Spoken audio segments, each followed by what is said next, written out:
Today, we're going to be painting a mini from Parabellum Games Conquest. I'm going to be painting Volva from the Norn faction. I bought this one thinking it would be a good one to paint, have some fun, and keep it pretty low pressure.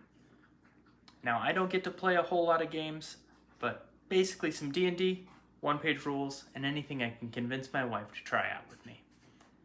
My name is Kyle, you can call me Sasquatch, and this is Sasquatch Do Art. When I start painting a model, I like to start with the skin tones, usually just because I feel a sense of accomplishment and a little bit of that juicy serotonin boost from completing a particularly challenging or fun part of the model. Typically, I don't worry about base coating everything and then doing all the steps one at a time, unless I'm painting a group of minis or batch painting an army or something. Adding some quick highlights is a good way to up that initial look of the model and makes it easier to see the light and shadow come together pretty early on in the process. Color choice for this model all boiled down to what colors would be fun and look good for a queen of a northern barbarian tribe. I'm going to be completely honest. I have no idea about Conquest lore or world. I just liked how the model looked and saw some ideas in my head when I saw it at the shop. That's one thing I love about painting miniatures. You don't need to know everything about a model or range of models when you buy them. You can see it, pick it up, say, "Ooh, that's pretty," and that should be enough. Some people get joy out of knowing every little tidbit of lore for something. Personally, I love creating that lore myself. It brings me a lot of joy knowing that my characters are unique to my world and my brain, even if no one else will ever know about them. The idea I was going for this northern barbarian queen was pretty simple and mostly came through as I was painting. Getting lost in the character I'm painting lets the project jump out and I get sucked in painting the model to completion. She leads her people through visions of the future. Her people follow her with complete reverence, willing to follow anything that she has foretold. Seeing the future does have its complications and takes a lot on her psyche. To control the visions she has to eliminate some of the external stimuli from the world, she chooses to wear a blindfold so she isn't overwhelmed by past, present, and future. I've chosen to paint this model in mostly cool colors, like blues and purples, conveying the cold environment that she calls home. I also wanted her to seem regal and distinguished, so cold purples and blues fit that story I'm telling. Choosing colors can be a major choice for not only how your mini ends up looking, but how your character fits into your world. I could have chosen some more natural browns and cream colors, like the furs and fabrics weren't dyed, and she would have had a more common or warrior look. This is a queen though, and she would have access to all of those dyes and fabrics to set her apart from the people that she leads.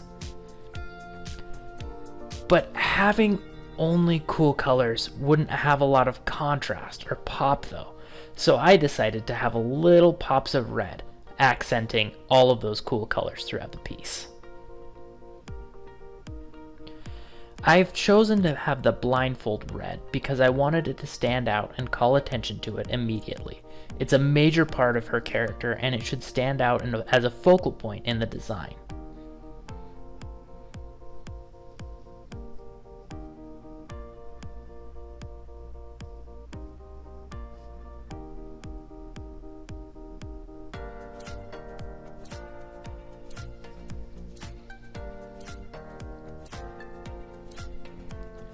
I noticed there was still an imbalance of warmth and colds in the design, so I made the fur lining on the bottom of her skirts a warm brown. It also adds to the idea that this cloak is made for cold weather and snow.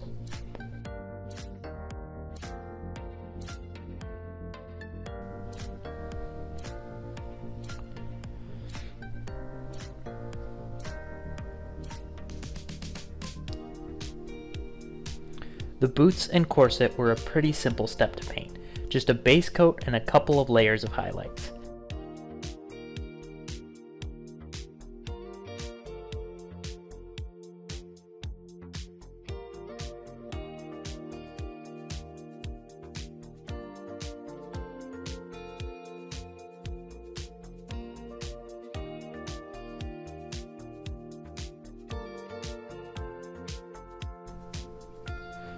Adding some detailed highlights to the corset pushed it just a little bit further and brightened that model up just a little bit.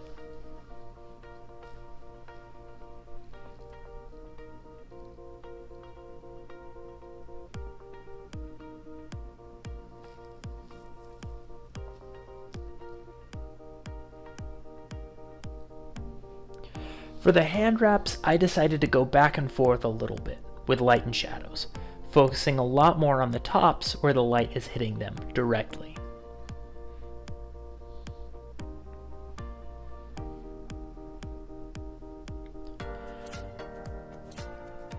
It's important that these hand wraps aren't the main focus of the model, but also they are hitting the light directly, so you will have a little bit more than, say, the bottom of the boots.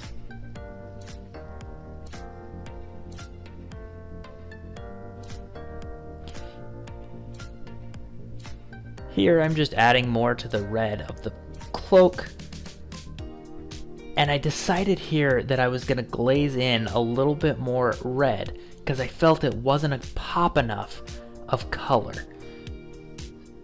So you'll notice here the top of the cloak is a little bit more red than the bottom because I haven't decided to go back in and glaze that into the bottom yet, but I will do that here in a little bit.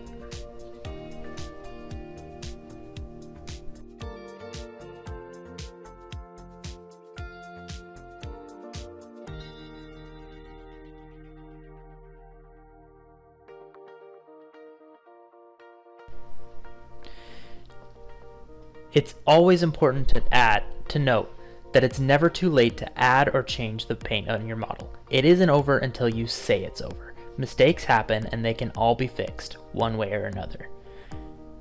I never really had a plan to use this model in a game or anything, so she'll probably sit on a shelf and never see a tabletop.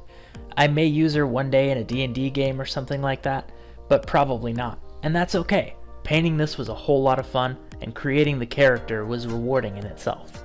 Sometimes we get caught up in painting a model for some purpose like a game, but once you let go of that constraint of looking good for someone else to see it, you can free your mind and get lost in the act of painting.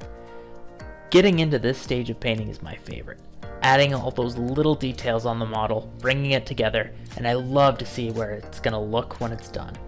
1 or 2 layers of highlights is enough, but I like to punch it just a little bit more. Normally I use true metallics and haven't ventured too far into non-metallics before. Even when I started this model, I thought I was going to put a layer of metallic on there, call it good.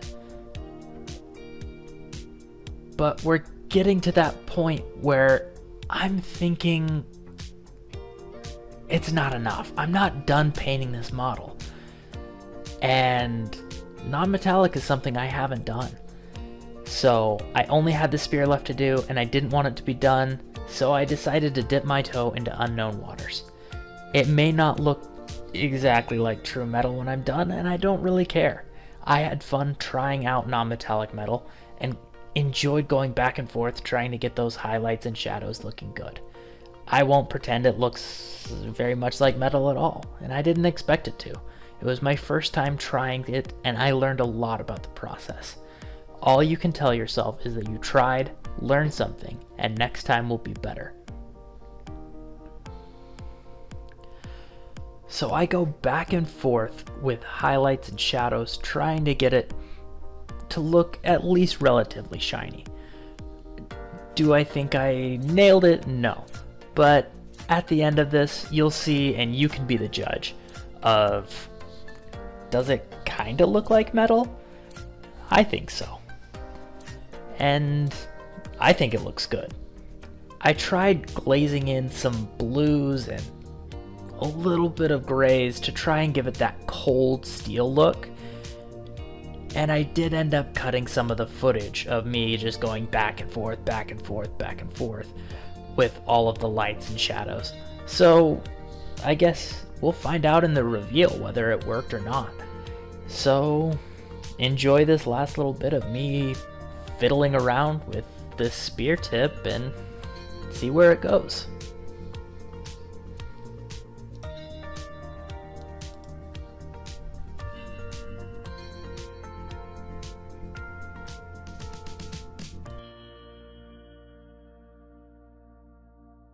Dad, just show him the fucking model.